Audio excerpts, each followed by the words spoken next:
Académie de robotique TIDA chapitre 2, séquence de rêve lycée Caméléon, épisode 2, 07 juillet 2021. Notre route du papier du samedi a commencé à 5 heures du matin. Mon père m'a déposé avec ma sœur cadette Abigail, un garçon manqué de 10 ans, du côté nord de l'entrepôt. Mon père avait temporairement garé son camion devant le siège de Kokomo Beach News, avec les véhicules d'autres livreurs de journaux. Abigail a grimpé dans le lit du camion et a jeté nos vélos. Elle a dit que c'était trop lent autrement. Il y avait des bosses et des égratignures sur nos deux vélos à cause de cette pratique de la sienne. Elle a sauté, a claqué le haillon et a fait signe à notre père de décoller. Nous avons emmené nos vélos à l'entrepôt et les avons appuyés contre un mur. J'ai suivi Abigail dans le bâtiment. C'était son idée d'avoir un itinéraire papier. Mes parents m'avaient confié la tâche sacrée de la protéger. J'avais accepté d'aller à TIDA Robotics à cause de la tâche tortueuse de s'occuper d'Abigail. Ce n'était pas qu'elle se comportait mal, c'était qu'elle était un garçon manqué de part en part. Elle était physiquement plus forte et plus rapide que moi. Nous nous sommes dirigés vers le comptoir, où Madame Bellefonte, la secrétaire, a placé 2 piles de journaux devant Abigail. Nous l'avons remerciée et nous sommes sortis. Nous avons rapidement enroulé les journaux, les avons attachés et en avons chargé dans les paniers avant de nos vélos. Le reste, nous le mettons dans nos sacs à dos. Abigail a mis son casque et a décollé. Je me suis précipité et j'ai roulé après elle. Abigail, attends. Comme à chaque fois que je lui avais demandé de faire quelque chose, elle m'a ignoré. Elle m'attendait au sommet d'une colline à l'intersection de Jessie Lane et King Hawaiian. J'étais totalement essoufflé et à bout de souffle. Son itinéraire a commencé sur King Hawaiian, une route plate d'1 kilomètre de long avec de nombreux chiens déchaînés. Abigail a jeté des journaux dans les cours avant de ceux qui se sont abonnés. Elle se rappelait très bien qui s'était abonné et qui ne l'avait pas fait. Une fois, elle m'a fait récupérer une copie dans la cour d'un non-abonné que j'avais jeté là par erreur. C'était aussi l'une des maisons avec des chiens en laisse. Nous arrivâmes à un rond-point dont les bras s'étendaient sur 3 autres rues. Nous avons tenu bon. King Hawaiian est devenu Kokomo Beach Road. Seuls 25 foyers y sont abonnés. La route a subi une dégradation de 3%. J'ai eu beaucoup plus de facilité sur cette route. Au moment où nous avons atteint la maison de notre dernier abonné, le soleil s'était complètement levé et il faisait jour. À l'intersection suivante, notre maman nous attendait avec la camionnette familiale. À 9 heures, Abigail et moi avons terminé nos tâches ménagères et nos responsabilités du samedi, nous étions maintenant libres de corvée. Abigail était dans le salon avec nos autres frères et sœurs plus âgés, Lynn, 14 ans, et Enoch, 16 ans. Ils jouaient à des jeux vidéo. Le seul son entendu venait d'Abigail. J'étais dans la chambre de mes parents. J'utilisais leur ordinateur de bureau pour Skype avec mes coéquipiers. Nos progrès en beignets avaient été annoncés à nos parents par le directeur Jacqueline.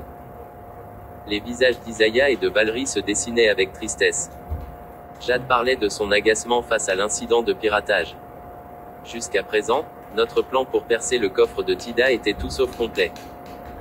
Rien que l'idée de devoir retourner au King Hawaiian Junior High School et de m'occuper d'Abigail tous les jours après l'école m'a fourni une motivation extrême. Finalement, nous avons décidé de nous retrouver au Venue Bowling au sommet de TIDA Robotics. Kai et Maui avaient rejoint l'équipe Barbie Doll dans ses efforts pour faire des ravages dans l'équipe David et l'équipe Sakura. Nous devions nous retrouver à midi. Jade a dit qu'elle avait quelque chose dans sa manche. Au moment où je suis sorti de ma chambre, j'ai vu mes parents attendre dans le couloir avec Abigail. Ils voulaient que je garde ma sœur cadette. Toute protestation de ma part ne ferait que les faire remettre en question ce que je préparais. Je devais garder secret le plan de l'équipe Barbie Doll. J'ai donné un coup de pouce à mes parents. Tout d'abord, Abigail et moi avons fait du vélo jusqu'à Maritime Rentals pour rencontrer Kai et Maui. Comme d'habitude, le magasin était occupé par des clients qui louaient, revenaient ou essayaient du matériel. Nous nous sommes dirigés vers l'arrière-salle, où Kai et Maui nettoyaient les locations rendues. Nous nous sommes fait un clin d'œil et avons hoché la tête. J'ai attrapé 2 balais et en ai donné un à Abigail. Elle l'a accepté avec prudence et a dit qu'elle devrait être payée pour son temps et son travail. Nous avons commencé à balayer, elle a balayé un côté de la pièce, et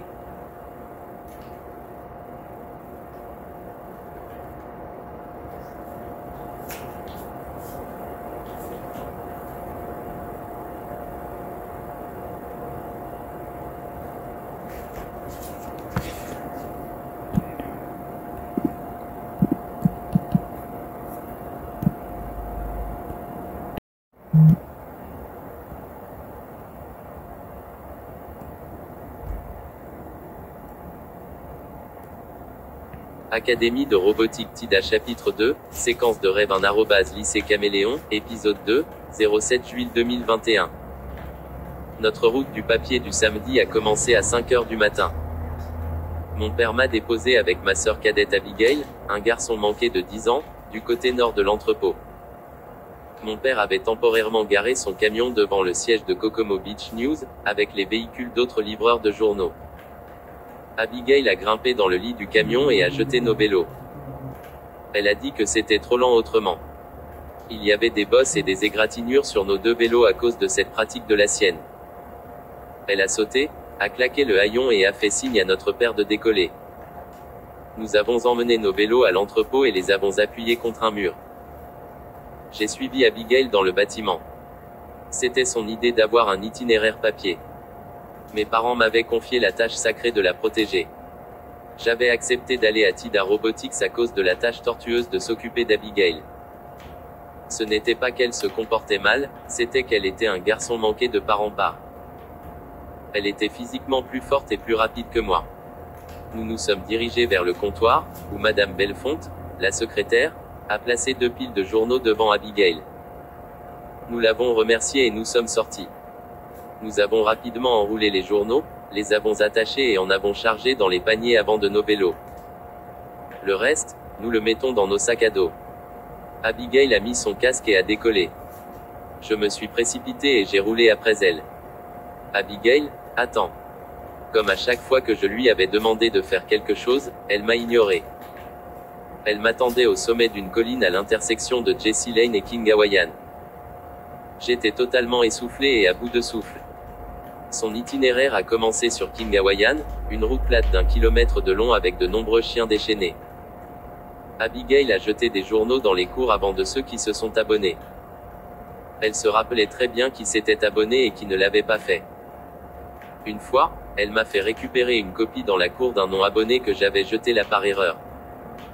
C'était aussi l'une des maisons avec des chiens en laisse. Nous arrivâmes à un rond-point dont les bras s'étendaient sur 3 autres rues.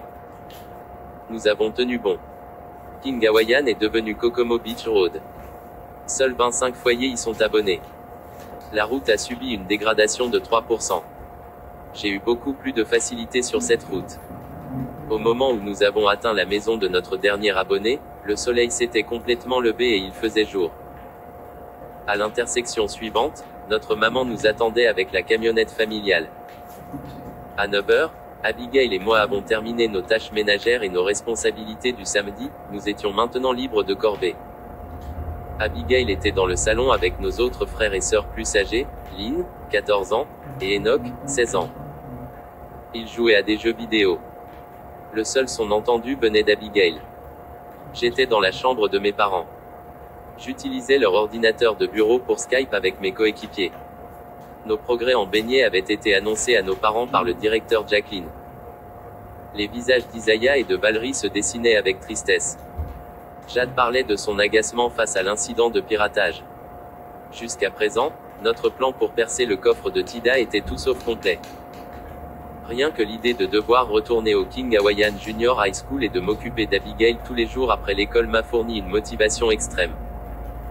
Finalement, nous avons décidé de nous retrouver au Venue Bowling au sommet de TIDA Robotics. Kai et Maui avaient rejoint l'équipe Barbie Doll dans ses efforts pour faire des ravages dans l'équipe David et l'équipe Sakura. Nous devions nous retrouver à midi. Jade a dit qu'elle avait quelque chose dans sa manche. Au moment où je suis sorti de ma chambre, j'ai vu mes parents attendre dans le couloir avec Abigail. Ils voulaient que je garde ma sœur cadette. Toute protestation de ma part ne ferait que les faire remettre en question ce que je préparais. Je devais